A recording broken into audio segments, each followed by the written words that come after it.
Kalau Ra-nya itu sebenarnya nama tokoh yang ada di buku itu, Nah, salah satunya. Terus Padamu Senyawa Rindu Kupatenkan itu ya berkaitan dengan waktu zaman gue SMA yang kebetulan waktu itu gue masuk IPA. Nah akhirnya ya gue pikiran kayak bagus nih pakai kata senyawa terus ada kata rindunya itu, ya udah akhirnya gue pakai kata itu, pakai buat judul lah Senyawa Rindu Aku Patenkan.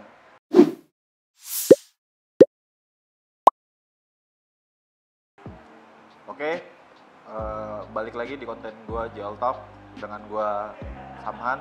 Dan gue Tio Yuda. Nah, hari ini kita berdua bukan wawancara ya, cuman kita mau membedah salah satu karya Tio yang berjudul ini bukunya, Ra, Padamu Senyawa Rindu Aku Patenkan.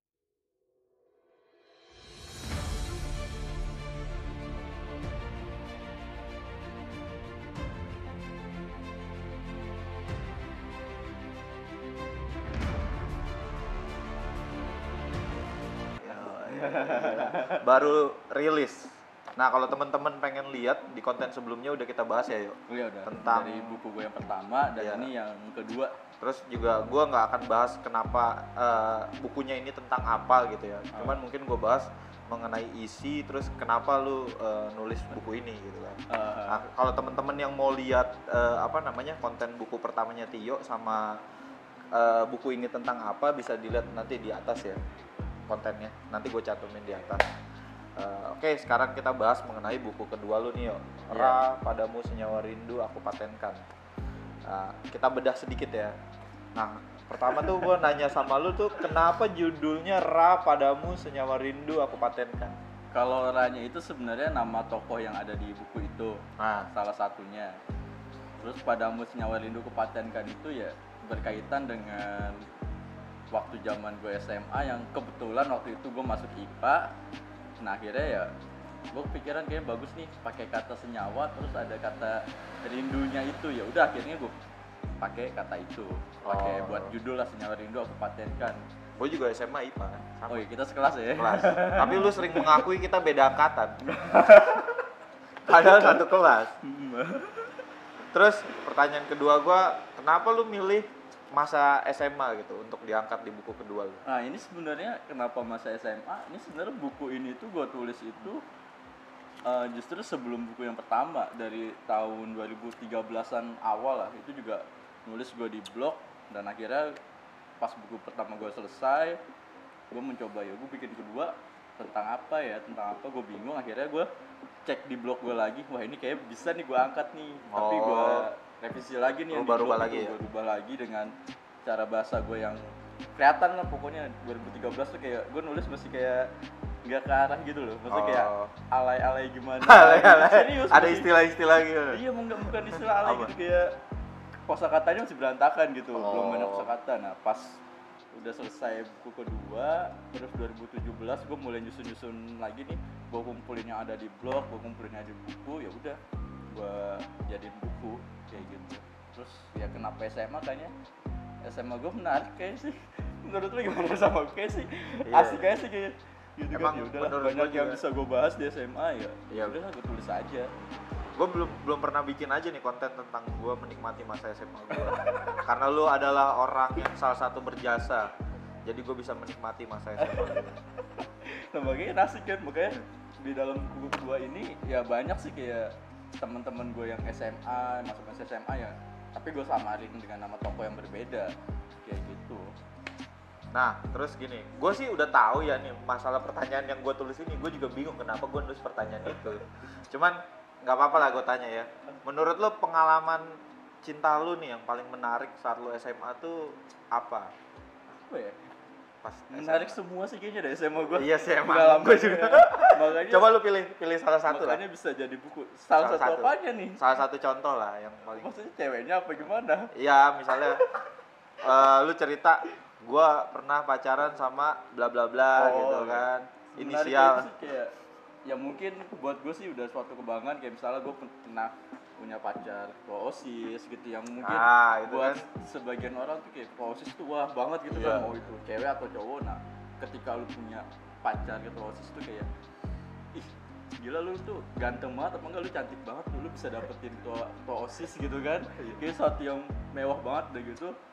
Ya gue pernah pacaran juga sama yang salah satu idola satu sekolahan kayak gitu yang kasar ini. Gue waktu sekolah SMA itu ya gue masih bukan siapa-siapa lah, naik mesti motor bebek biasa. Terus nah ini cewek ini ya kebetulan diidolai satu sekolahan. Nah yang mengidolai itu lebih dari gua kan, motornya yang macem-macem, lebih ganteng atau lebih gimana, cuma ya gua bisa dapetin gitu loh. Milihnya ke lu ya. Iya, makanya ya sebenarnya menarik juga, makanya gua pas di buku ini gua bikin.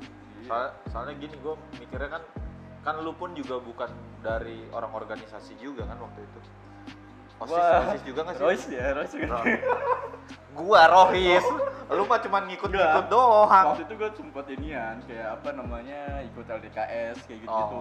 Tapi kan secara struktural lu kagak ada kan, nggak masuk. Ya, setelah gua memulai deket sama cewek itu yang mau jadi ketua OSIS, ya gua udah mulai mundur aja, udah biarin dia aja lah gitu. Gua nggak mau ribet juga, masalahnya kan kalau misalnya gue sama-sama di organisasi, cewek organisasi, gue organisasi, ya kita kapan ketemunya gitu loh. Iya juga sih. Kan adanya rapat mulu nggak jelas kayak gitu, ya udah akhirnya ya udah lu nggak usah ikut organisasi kayak gitu. Oke. Nah ini gue sedikit kupas nih, ada di bab 1 kata-kata lu nih. Apa arti pertemuan berikutnya jika pertama saja sudah membuatku betah berlama-lama? Nah itu lu bisa ceritain bro, maksudnya gimana tuh? Ya banyak lah istilah kayak lu jatuh cinta pada pandangan pertama. Nah kan istilah gitu. Ya sebenarnya ya gue menemukan kayak sosok wanita ini ya kayak pas baru gue lihat aja kayak ini kayaknya harus gue dapetin nih kayak gitu kan. Kayaknya gue udah harus gue dapetin, terus kayak menarik juga, akhirnya ya udah ini orang nih kayak layak banget buat gue gitu, makanya gue coba deketin walaupun ya gue bukan siapa dulu gitu. Makanya apa arti pertemuan berikutnya jika pertama saja sudah membuatku betah berlama-lama? Nah kan. Listen, baca, beli. Terus kenapa lu nggak menggunakan nama asli? Anjir. Kan ini berdasarkan kisah nyata ya kan? Ya kalau misalnya nama enggak udah kisah nyata itu enak aja. Oh enggak ini. Itu 10%-nya ada yang lu bedain juga? Ada, 90%-nya nyata emang. Bener kan? Berdasarkan kisah nyata. 10%-nya ya itu daftar isi, daftar pustaka. Kayaknya kan gue bilang kenapa lu nggak gunain nama asli? Ya nggak seru lah kalau gue gunain nama asli ya. Gue nggak enak sih mau nyebut inisial, gue keceplosan takutnya gitu. Gue tahu semua. Ya, kayak misalnya lu nonton film aja kan nggak ada nama asli kan? Iya sih benar juga. Tapi ada kan beberapa kayak misalnya Radit kan dia ada Dika kan? Kayak Andrea Hirata kan pakai nama asli. Andrea Hirata juga ya. Cuma kan dia konteksnya beda. Maksudnya bener-bener pengalaman pribadi bagus banget gitu bisa diangkat ya. Kalau gue kan cuma ya cinta-cintaan doang kayak gitu, apa sih yang diambil hikmahnya nggak ada. Takutnya nggak ada yang diambil. Iya cuma lu pacaran udah selesai gitu doang. Akhirnya ya udah, takutnya kan kalau misalnya gue nama asli takutnya gue dituntut terus sama yang punya nama apa. Oh iya sih, sangka gue takutnya ya. Iya takutnya cemaran nama baik. Gue kepedean dianya tuh gimana, ya udah akhirnya gue pakai ya nama samaran aja lah biar sama-sama enak gitu. Walaupun sebenarnya sih gue dulu banget udah pernah izin sama salah satu karakter yang ada di buku ini. Gue pernah bilang kayak gue kemungkinan bakal nulis nih, tapi ya pakai ada nama lu tapi gue samarin. Pernah sih gue bilang kayak tapi udah dibolehin. Itu udah lama banget. Udah dibolehin juga kan? Enggak, dia nggak bilang apa, gue dikira bercanda. Dikira bercanda. Anda harus serius ya. Kalau lihat nih video ini, jadi Anda tuh masuk di dalam buku ini. Gue tahu orangnya, cuman gue pengen spelling, gak enak juga sama dia, gak enak lah sama orang-orangnya juga gak enak. Ya. Oke, selanjutnya ini gue ada sedikit game supaya agak beda ya kan. Nah, gue ngelihat dari salah satu talk show juga sih. Nah, gue namanya game kata. Jadi gue kasih lu satu kata, lu bikin boleh kalimatnya puisi atau kalimat yang menurut lu bagus. Gue nggak bisa nih. Ya, lu kan penulis bro. Gak, itu mau copy paste semua. Ayo kita mulai. Pertama kata-katanya cinta pertama. Cinta pertama. Apa ya? Aduh, gue nggak bisa nih kalau misalnya kayak gitu. Ayo. Cinta pertama apa? Cinta pertama itu indah saat awal kita berjumpa. Oke. Iya. Udah satu aja lah, jangan banyak-banyak lah. 4, gue nyiapinnya 4 bro. Sedikit rindu. Sedikit rindu banyak maunya. Ya. Jalan terbaik. Wah ini mah lagu. Emang ya? Gue gak tau. Gue asal lu padahal. Jalan terbaik. Jalan terbaik? Apa? Gue punya jalan terbaik lagi. Udahlah pas aja lah. Iya. Itu kata-kata lo pada kalimat lo itu. Gua nggak punya jalan terbaik. Itu kalimat bro. Itu kalimat itu ya? Iya. Yaudah gue nggak punya jalan terbaik. Kamu aku akan menjadi satu. Ya.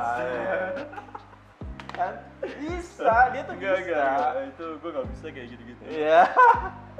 Itu membuktikan kalau Tio tuh berkapasitas sebagai seorang penulis. Gue iseng aja. Oke, terus ini ada di pertengahan dalam buku ini ya. Pada musim rindu aku patenkan ada kalimat, tiba akhirnya aku dan denganmu saling berhadapan dengan keadaan yang sebenarnya. Aku ingin waktu berhenti sejenak, membiasakan aku bisa menatapmu lebih lama. Maksudnya gimana tuh? Jadi kayak gue pengen tuh kayak saat gue sama dia tuh ya udah nih. Kadang kan kita itu suka dipisahkan oleh waktu. Ya kan? Ya lu lagi enak-enaknya ketemu, tiba-tiba di sore ini waktunya kita pulang gitu kan. Nah, gue tuh pas saat momen itu gue pengen ya udah nih kita berdua udah waktu berhenti sejenak. Loh, udah nih kita ngobrol sampai lama sampai bener nyaman sampai ya udah sih sampai kayak gue bisa natap lu tuh lebih lama lagi kayak gitu. Jadi kayak gue nggak mau ada waktu dulu, pokoknya gue pengen ya udah nih kita habisin aja, nggak waktu berhenti sejenak, udah kita ngobrol lama sampai tidak terbatas ruang dan waktu. Itu tuh waktu itu gue pertama kali ngelihat dia kayak kadang kan waktu pertama gue ketemu itu kayak dikejar-kejar waktu, kayak gue belum kenal sama dia, gue belum deket sama dia, dengan ketemu cuma kayak ada keperluan gue ngerjain tugasnya dia kayak gitu. Nah gue pengen udah kita ketemu, udah kita saling ngobrol, saling kenal tanpa ada persoalan lainnya kayak gitu. Waktu berhenti sejenak, membiasakan aku menatapmu lebih lama. Gokil, temen gua nih kata-katanya. Aduh. Nah, menurut lo bagian tadi kan itu gua udah 2 bagian ya. Jadi itu gua lihat di bab paling awal sama pertengahan. Nah, terus bagian yang paling menarik menurut lo dalam buku ini apa? Bocoran aja dikit, walaupun semuanya menarik lah. Gue nggak tahu sih bagian menariknya mana, cuma apa ya, menurut gue sih karena gue itu tulis sendiri kan dari awal sampai akhir sebenarnya menarik buat gue, karena itu sebuah proses kayak gue menggali ingatan gue dulu, menggali kayak apa sih yang gue lakuin dulu kayak gimana, terus gimana sih caranya gue bisa deket sama dia. Nah itu buat gue sih menarik semuanya kayak gitu. Iya sih. Lu jalan sama dia, deket sama dia, itu enak banget, apalagi masa SMA yang dulu kan. Apa lu buat ketemu aja susah gitu, kayak harus SMS gitu loh, kalau lu nggak ada pulsa lu mati kan mau SMS kan lu ketemu nggak bisa Sherlock kayak gitu kan. Nah itu gue pernah kayak video call yang nggak bisa ngalamin momen-momen kayak kita malam udah janjian, udah SMS-an, terus pas besok paginya kok ini hilang, antara aja pasti pikiran kita, wah ini orang pasti nggak punya pulsa kan. Udah gitu kita nggak bisa ngedetek dia atau ke rumahnya itu gimana kayak gitu. Nah itu sih menariknya gue bilang. Berarti keseluruhan buku ini menurut lo ya menarik ya, karena gue yang nulis sih. Iya sih. Kayak gitu. Terus jadi gue lihat ya di beberapa artikel itu kan banyak orang yang kalau mau nulis itu dia ngelakuin riset dulu kan. Nah lu sebelum nulis buku ini selain kisah lu nih, bahkan juga lu bilang kan sebelumnya udah ada di blog, berarti lu riset dulu kan sebelum jadinya satu karya? Dari awal gue nulis buku pertama kedua emang awal sih gue riset, kayak gue lebih rajin ke toko buku kayak gitu. Gue beli beberapa novel yang menurut gue ini gue banget nih, gue bisa buat kayak gini kayak gitu. Itu yang menjadi kayak motivasi buat gue, dan gue pengen ya kayak gitu, gue pengen harus punya buku karya yang bagi gue untuk laku atau enggaknya gue belakangan, yang penting gue punya buku dulu nih kayak gitu. Berarti riset lu tuh tapi itu ya riset, baca buku orang-orang lain juga. Gue mulai baca buku orang, mulai kayak nyari referensinya gimana, terus kata-kata yang bagus gimana, terus kayak nggak asal nulis yang kayak lu kayak curhat lah, beda lah lu nulis diary sama nulis buku itu beda sih menurut gue kayak gitu. Kalau diary kan kayak ya udah sehari-harian lu tapi dikemas dengan ya biasa aja gitu kan. Kalau nulis itu kan emang ya menurut gue lu harus bisa bermain kata kayak gitu. Oh iya sih benar juga. Kalau menurut gue sendiri kayak gitu, soalnya kan kayak gue nggak tahu penulis lain mungkin kayak dia menulis dengan gaya dia kan beda-beda kayak gitu. Iya sih. Berarti lu mempelajari teknik penulisan atau kata-kata apa yang pas iya, yang lu lihat juga dari pelajarin itu soalnya buku-buku iya, itu ya. Gue pelajarin itu. Gila, oke. Jadi nggak sembarangan nulis itu susah. Jadi gue setelah makanya jangan suka minta buku gratis. Iya sih. Emang ada yuk? Ada lah. Ada. Dari gue awal pertama nulis itu ada. Bagi soft copy-nya dong. Gue aja nggak. Iya. Bukan masalah gue pelit atau enggaknya, tapi gimana cara lu menghargai orang lain. Iyalah, apalagi ini kan karya kan. Iya, gue sih nggak masalah lu beli mau dibaca atau enggak atau ya gue nggak beli tapi yang penting gue baca, bukan masalah itunya sih. Gue sih masalah gimana cara lu menghargai aja sih. Iya. Ya kasarnya gue ya lu minta dengan secara halus dengan ya misalnya yo gue minjem buku lu buat gue pelajarin gini, gue nggak masalah. Tapi kalau dia meminta dengan cara yang nggak enak itu gue nggak suka kayak gitu. Iya. Kayak gue lakuin pertama aja kan pas gue tahu lu rilis terus buka pre-order besoknya kan, hari itu kan langsung gue bilang udah gue transfer yuk. Ya pokoknya karena gue sangat menghargai karya orang gitu. Gue mikirnya susah lo bikin kayak gini. Nah kan untuk buku yang pertama ini kedua ini kan gue agak beda. Yang pertama itu gue nggak sama sekali nggak pakai admin kan. Oh nggak pakai admin. Jadi benar-benar sana yang ngurusin, gue paling dari teman gue langsung ke gue yang gue bilang nanti aja tunggu dari sana gitu. Kalau sekarang kan gue udah mulai pakai admin, ya udah jadi udah ada yang ngurusin nge-report semuanya ya udah.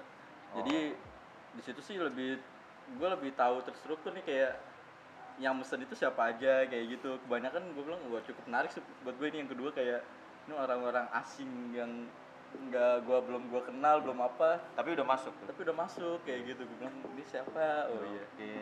Rara. Kayak gitu. Gue pengen nyebut nama panjangnya, ini kan Ra doang nih. Gue tahu nih nama.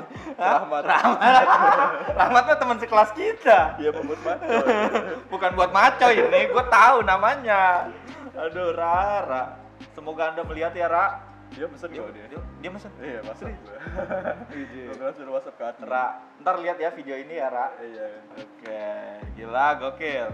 Nah, ini pertanyaan follower gua kan nggak banyak nih, ya kan? Tapi kemarin bisa nanya juga ya. Iya, bisa nanya lah. Emang dia bukan manusia yuk follower gua aja. Kali bot kan. Jadi ada yang nanya Q&A, namanya Dela kalau nggak salah. Gitu. Terus nanya gini, Kak, gimana sih caranya bangkitin semangat mood nulis lagi setelah hasil tulisan kita tuh dibilang tuh nggak seru, flat gitu. Mungkin dia udah nulis yuk, terus nanya kan nih ke temennya. Sebenarnya gini terus kayak gitu, lu nggak usah responnya mempedulikan orang lain sih, lu menulis aja dulu, nulis sampai beberapa banyak ya. Kalau gue sih ngerasain dari pertama gue nulis di Instagram kayak gitu beda. Kayak misalnya gue nulis ya like cuma 20, 50, ya udah, tapi lu tetap gue lakuin aja, tetap konsisten. Dengan dan di situ lu dan di situ lu juga harus belajar kayak kenapa sih tulisan gue cuma yang respon cuma dikit atau lu analisa juga dong berarti. Iya kayak gitu, kayak ya mungkin ada yang salah dari segi bahasa lu atau dari segi penulisan lu atau mungkin dari segi kayak misalnya editingnya kayak gitu yang salah. Iya, jadi orang nggak menarik gitu. Kayak gitu. Kalau gue sih ya dari awal gue nulis ya gue selalu kayak ngerubah konsep gitu. Editingnya gue rubah, gaya fontnya gue rubah, dan itu kayak gaya tulisannya gue ganti, bahasanya kayak gitu. Nah kalau untuk masalah mood itu sebenarnya sih dari lu pribadi sih, gue nggak tahu kan mood lu bagusnya lagi kayak apa, jeleknya lagi kayak gimana. Cuma kalau gue sendiri ya gue kalau lagi nggak mood ya udah, gue bener-bener gue tinggalin. Gue bisa kayak 3 bulan itu nggak gue selesaiin tulisan, sampai setahun apa 6 bulan. Makanya ini kan agak lama 7 tahun itu karena gue tinggal. Oh ini 7 tahun? Nah, iya. Lu nunggu mood juga? Iya lah, kalau misalnya gue lagi mood itu kayak misalnya dalam waktu sehari gue bisa dapat 5 lembar gitu, bisa sebulan gue bisa dapat 20 lembar, 30, nah itu bisa. Nah makanya gue sebenarnya gue lagi membuat challenge diri gue sendiri ini, gue akhir tahun harus bisa buku ketiga sebenarnya. Buku ketiga sebenarnya gue bisa nggak sanggup gak gitu. Tapi naskah ada udah? Kalau itu udah dapet gue, dari premis semuanya gue udah dapet, udah gue bikin, udah benar-benar gue harus bikin yang kayak apa kayak gimana gue udah dapet semuanya, tinggal penulisan doang. Cuman kan gitu. Mungkin gini yo, gua nggak tahu ya kalau versi lu, mungkin dia gini sistemnya kan, jadi dia udah sempet nanya nih ke temen-temennya, kayak lu kan ngasih naskah nih, misal contoh lu ngasih ke gua, terus gua bilang apa namanya, jelek nih, iya naskah, jadi dia di underestimate gitu. Iya. Mungkin banyak orang kayak misalnya lu nulis terus bilang apaan sih lu galau mulu. Kayak gitu-gitu. Gue sering kayak gitu awal-awal gue nulis. Berarti lu pernah juga dong? Oh iya, awal-awal gue nulis itu ya DM terus Tio lu galau mulu gini-gini. Gue bodo amat gitu. Maksudnya itu membangun karakter lu sendiri gitu. Tapi ada yang ngomong ke lu langsung? Ada ngomong ke gue, teman-teman gue ngomong gitu. Apaan sih lu gini-gini. Cuma kan di situ gue konsistenin gitu loh. Tetap iya sih. Walaupun misalnya gue lagi ceria, gue lagi nggak ada apa-apa, lagi nggak galau apa, tapi gue tetap nulis itu kan orang jadi ngebaca sendiri. Oh enggak kok, ternyata dia nulis bukan lagi galau aja kayak gitu. Iya. Dia lagi emang itu bikin karya ya. Kebutuhan dia, konten dia kayak gitu. Bikin satu. Jadi ya sebenarnya karakter buat lu mungkin jadi kayak lu ketemu orang, Tio ini yang suka nulis galau-galau ya gitu. Jadi buat perkenalan gitu. Personal brand lu jadinya gitu ya. Gitu. Ya lu ini sama nih yang suka nulis buku masak-masakan. Nah, kan jadi bagus tuh kayak gitu. Pas ya lu. Nah, masak kayak gitu. Enak gua. Jadi ya ya lu pede aja gitu, enggak usah dengerin kata orang lain, ya lu konsisten dengan tulisan lu gitu. Mau gaya lu gimana, mau bahasa lu gimana, mau lu bahasa apa, ya udah konsistenin aja. Kayak gitu. Tapi gue nggak nyangka lu ternyata ada yang underestimate juga sama lu. Gak banyak, sebenarnya nggak semua apa yang nih sekarang, apa yang lu lakuin, apa ya profesi lu aja pasti semua orang underestimate. Iya sih. Iya, soalnya ya orang diciptakan itu untuk gibah kan. Iya, pasti buat jadi bahan gibah. Padahal gitu. Tuhan nyiptain mulut satu, kuping dua ya. Iya, tapi kayak mulutnya lebih banyak daripada satu tuh orang-orang. Cuma gimana cara orang itu menanggapinya beda-beda. Ada mungkin dibilang kayak gitu langsung ngedon, langsung udahlah gue nggak usah buat konten lagi, udahlah tinggalin kayak gitu. Tapi jujur gue juga gini yo, awalnya gue bukan underestimate sih sebenarnya ya. Jadi gue kan tipikalnya juga orangnya pengen ngomongin depan orangnya langsung kan. Nah, gue waktu itu discuss sama temen kita si Andre Batak. Nah, gue discuss kan, Tio bikin buku tuh yang pertama tuh kan lama gak ini. Ya gue nggak ngatain lu galau-galau, bahkan bilangnya cuman gini, gila Tio kata-katanya sih keren ya, cuman kan kita tahu lah Tio siapa gitu. Maksudnya jadi mikirnya tuh lu tuh orangnya lebih ke arah humor sih, bukan ke arah ininya ya, romantis ya, nah kayak gitu. Gua sama Batak tuh ngomongnya gitu. Apa memang kan kalau sekarang kan jadi ngerti nih, oh iya lu merubah personal brand lu. Tapi lu tetap humor kan, tetap lucu enggak? Iya sih. Karena lu bisa jago mata-matahin itu. Mata-matahin logika itu. Nah, kalau gue lebih ke arah situ. Tapi kalau menurut gue apa ya? Apalagi gue temenan lu udah lama kan, waktu gue sama Batak, nggak mungkin sih kalau Tio galau itu nggak ini. Bukan Tio banget. Sebenarnya kayak orang itu pasti mengalami masa galau sih, gue bilang. Iya. Mau makhluk hidup yang diciptakan pasti mengalami masa galau. Iya juga sih. Kayak gitu. Cuma kan ya tergantung galau lu ini mau ditaruh di mana gitu kan. Iya benar. Kalau gue kan ya gue galau kayak gitu daripada gue mabuk-mabukan. Gue tahu tuh. Gue tahu tuh orang itu. Gue tahu. Daripada gue gitu kan. Iya. Maksud gue ya udahlah, mungkin fase itu ya udah gue galau ya mungkin 2 kali 3 kali seminggu minum atau selesai udah, tapi kedepannya gue nggak mau nih kayak gini mulu kayak gitu. Gue harus bikin ya galau gue minimal jadi karya lah kayak gitu. Oh, makanya jadinya ini. Jadi ya alhamdulillah udah jadi 2 sih kan. Iya. Yang pertama itu kan untuk kamu yang kukira rumah, yang kedua ini padamu senyawa rindu aku patenkan. Iya. Gokil loh ini. Gue judulnya itu pun sebenarnya gue udah mentok. Ini satu buku yang gue selalu bikin buku itu judul di akhir pasti. Oh iya. Ya, lu bikin tulisannya dulu ya. Terus gue bingung judulnya apa yang pantas. Ya udahlah. Kayak gitu ya udah. Nah nih ada pertanyaan kedua nih dari follower gue. Sebenarnya sih ini bercandaan ya. Cuman kayaknya gue seru aja, siapa tahu lo ada opini gitu mengenai ini ya kan. Nah pertanyaan keduanya nih, gimana caranya biar kurus tapi nggak olahraga, makan enak, sehat, tetap kaya, aset di mana-mana. Aduh, follower gue kenapa sih? Enggak segini. Kalau gue sih yang penting bahagia sih. Nah, tuh. Bahagia dan gini loh. Lu hidup itu bukan untuk uang sebenarnya. Maksudnya gini, oke lah. Kita make sense aja, orang butuh hidup, butuh uang buat hidup. Cuma kan kasarnya jangan sampai hidup lu itu dikendalikan dengan uang. Kayak gitu. Kalau gue ya mikirnya ya udah nih, gue ada uang segini, gue nikmatin hidup.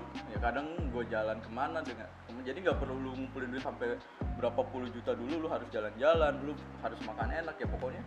ya lu punya duit ya lu makan enak silakan, mau jalan-jalan silakan, cuma lu harus batasin juga, harus punya kayak financial planner kayak gitu. Nah itu yang penting ya udahlah, duit ya lu duit bisa lu cari, tapi kan kebahagiaan belum tentu bisa cari kan. Iya, dan nggak selalu duit juga sih. Iya, makanya ya gue lebih senang kayak ketemu banyak orang, ngobrol, cerita dia gimana caranya hidup, gimana caranya dia buat survive, cara cari duit atau gimana, kan semua orang beda-beda kayak gitu sih. Siap. Itu ya tuh followers gua namanya Fajar tuh yang Fajar ya. Tapi Fajar, bukan Fajar yang ini yo. Ya, Fajar temen gua ada, Fajar Hakim, bukan Fajar Adil. Fajar Adil mah teman kita juga, bukan Fajar itu. Oke, terus gua ada ngambil juga dari buku ini di bab terakhir. Kalau salah lu tolong koreksi yuk. Gesna itu artinya nama yang baik. Sedangkan kalau Malyabara itu. Malyabara itu arti untayan karangan bunga. Mungkin bisa diartikan sebuah nama yang baik dari seuntayan karangan bunga. Nah, maksudnya gimana? Gesna itu sebenarnya ada nama akronim sih, nama akronim kayak istilah apa? Enggak, bukan istilah, kayak ada satu cewek yang emang dari dulu gue idolain. Nah, di situ gue membolak-balikan nama aslinya itu menjadi Gesna itu. Gila lu bisa begitu, kompleks gitu. Dan gue langsung mencari juga Gesna itu apa sih artinya kan. Ya, setelah gue cari ya artinya itu kan nama yang baik. Terus kalau Malyabara itu gue dapat itu pas gue lagi di Jogja. Nah itu sebenarnya asal usul nama Malioboro. Malyabara iya. Malyabara. Iya sih. Asli awal Malioboro itu namanya sebenarnya Malyabara. Nah itu artinya itu untayan karangan bunga. Di situ tuh dulu banyak kayak taman bunga yang sebelum kayak sekarang kayak gitu. Kalau sekarang toko-toko rame Malioboro. Nah itu gue sebenarnya agak susah gue mencari nama toko yang pas kayak gitu kan. Nah itu pas gue kebetulan di Jogja, gue di sana lama di Malioboro kayak. Gue mulai browsing tuh Malioboro itu asalnya gimana sih namanya. Gue dapet Malyabara. Wah ini bagus nih. Nama belakangnya gitu mesti berkaitan. Gue bilang wah ini berkaitan nih kayak nih. Gila lu bisanya sampai ke sono ya. Serius gokil lu. Gue bilang wah namanya niat nih temen gue nih, lu harus pada beli nih. Niat banget lo dia. Dan berkaitan udah gitu pas gue cari artinya ternyata wah bagus juga nih artinya kan. Kayak gitu gue bilang wah cocok nih, udah namanya ini aja. Plok ya Gesna Malyabara, ya udah itu. Yang diartikan sebuah nama yang baik dari suntayan karangan bunga. Ya buat nama anak nanti bisa lah. Aduh ya Allah, subhanallah lah temen gue ini. Mantap. Kalian harus baca teman-teman. Oke, terus selanjutnya rencana buku ketiga lu apa? Ada nggak? Apanya nih? Pasti ada. Gue setiap hari. Yang tadi sebenarnya kan lu udah ungkapin ya, akhir tahun. Gue rencana sih pengen akhir tahun itu gue harus selesai sih. Maksud gue ya itu challenge gue kan, soalnya gue kebiasaan itu selalu menunda-nunda kan. Selalu menunda. Iya, oke. Nanti aja lah gitu. Maksudnya ya udah ntar aja, cuma gue pengen kayak challenge komitmen juga gitu kan. Maksudnya bisa nggak sih gue setahun itu bisa 2 buku kayak gitu. Ntar setelah buku ketiga jadi ya udah. Ya kan kita juga punya challenge juga kan. Iya benar. 2023 ya. 2023 kita mempunyai apa namanya? Target tertentu. Iya target. Dan itu gue bakal coba buku 3 itu nanti gue masukin soalnya kan kalau di periode sekarang ini makanya buku kedua gue ini buat masuk itu agak susah karena pandemi gitu kan. Iya benar sih. Dan kayak apa toko-toko buku masih banyak yang tutup kayak gitu. Nah, gue bakal mencoba yang ketiga itu. Tapi naskah udah lu bikin? Naskah udah, maksudnya gue udah dapet beberapa halaman dan udah dapet kayak premisnya gue bakal ngarah kemana kayak gitu. Itu rencana. Jadi gue rencananya sih bakal menggunakan istilah-istilah dalam kesehatan. Enggak serius, kayak gue terinspirasi dari ini, ada Mas Wiranegara dia. Kalau dia kan terinspirasi dari istilah-istilah kimia, fisika, kalau nggak salah yang bukunya juga bestseller kan? Dia bukunya Distilasi Alkena. Dia salah satu stand up. Nah itu gue baca bukunya dia tuh, wah menarik juga ini. Nah gue bakal mencoba menggunakan istilah-istilah yang lain lah kayak gitu. Gue bilang ya udahlah, nggak ada salahnya kan kayak gitu. Ada lah. Begitu gue udah bikin glosarium kayak istilah-istilah yang ini apa aja kayak gitu. Udah gue bikin kayak gitu. Ada sih di buku gue, di buku note gitu. Oke. Terus terakhir harapan lu nih. Betul nih. Nggak ada lagi udah. Ya bentar nih kan udah habis itu tulisannya. DN konten selanjutnya nih tulisannya. Nah harapan lu buat pembaca buku lu nih, ada nggak harapan lu? Oh harapan gue sih yang buku yang ini ya. Nah semoga yang baca tetap sehat, tetap bahagia. Lu mendoakan ya? Mendoakan gue. Jadi kalau misalnya ya semoga menginspirasi sih, maksudnya sebenarnya gue sih nggak tahu ini bakal menginspirasi apa enggak. Cuma gue lebih apa ya, mengharapkan itu ya kalian semua bakal harus bisa ngeluarin karya juga gitu, walaupun kasar gini. Mungkin ada orang yang salah baca, ini apa sih kayak gini bisa terbit. Nah maksud gue ya udah, berarti kan seenggaknya lu bisa membuat lebih dari yang kayak gue buat nih. Nah, lu coba cuman juga jangan gitu. cuman ngomong doang. Ya maksud gue ya lu terbitin aja juga kayak gitu. Maksudnya ya semua orang bisa menulis, semua orang bisa membaca, ya udah lu ya bikin juga nggak masalah kok. Gue bakal support siapapun yang kalau mau jadi penulis atau nantinya mau collab sama gue, kita bikin tulisan atau bikin novel, bikin apa gitu, ya gue siap aja gitu, bakal support. Kayak gue nih sama dia bikin podcast, ya, bikin YouTube, gue pansos. Soalnya gini yo, gue menarik tuh kata-kata lo. Jadi kalau memang lo merasa ini kurang bagus nih, ada yang merasa nih buku ini kurang bagus, walaupun menurut gue ini buku udah bagus banget gitu, ya lo buktikannya dengan karya gitu. Jangan cuma dengan omongan. Enggak cuma dengan omongan, dengan kayak lo apaan sih buku kayak gini bisa terbit, bisa lo tulis kayak gini ya. Gue sih sebenarnya gue pribadi pun juga kadang kalau gue main ke Gramet itu kayak gitu, nih buku kayak gini kok bisa terbit ya kayak gini, dengan ya elah gue bisa gue buat gini, tapi kan gue langsung mencoba gitu. Setelah gue melihat itu ya gue coba, gue bakal terbitin juga, walaupun nggak tahu lebih bagus dari buku yang gue baca atau lebih jelek ya, intinya gue bakal ngeluarin karya aja udah gitu, balas dengan karya gitu, bukan dengan celah ya.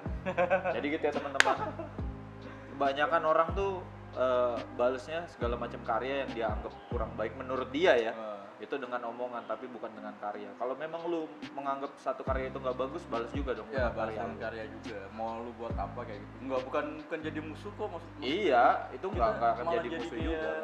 Apa ya, kayak lu bisa buat apa, jadi kayak obrolan baru, teman baru, lu buat sharing kayak gitu tuh bagus banget sih. Atau mungkin bisa jadi gini, orang yang karyanya kurang baik menurut lu kan, nah ketika ngeliat karya lu juga, oh iya ya ternyata gue, ternyata karya gue tuh memang masih kurang dari sisi apa gitu kan. Maksud gue biar ya lu motivasi juga, nih anjing Tio tulisan jelek aja bisa terbit, gue harus bisa dong kayak gitu. Oh gitu. Iya, itu juga bisa, gitu. Faktor motivasi juga bisa kayak gitu. Jadi jangan lu cuma ngejudge terus lu nggak bikin apa-apa gitu, sampah. Buat apa gitu ya. Ya lu jangan cuman ngobrol doang, ngejudge doang, tapi lu nggak bikin apa-apa. Nggak ngejudge, nggak beli kan. Kayak gitu. Itu sampah bro, sampah. Anda kalau pengen membalas karya dengan satu karya, bukan dengan omongan. Nah gitulah, maksud gue ya udahlah. Oke. Sama-sama jalan bareng. Siap. Oke, thank you bro. Kita lanjut bikin konten lagi. Udah nih, bedah buku ini ada lagi yang mau lu sampein? Nggak ada sih, udah gitu doang. Jangan lupa beli. Jangan lupa beli. Nanti linknya kita cantumin nih. Ya bisa di website nulisbuku.com atau bisa di WhatsApp, ada tuh di salah satu post IG gue tuh, WhatsApp adminnya itu tinggal WhatsApp aja nggak apa-apa. Oh gitu. Ya ntar juga gue cantumin kok di bawah nomor admin sama link nulisbuku.com-nya. Terus juga nanti gue cantumin juga biasa Instagram Tio. Terus juga jangan lupa follow Instagram jualinlaptop.id sama Instagram gua, followernya sedikit tapi ternyata ada yang respon ya kan.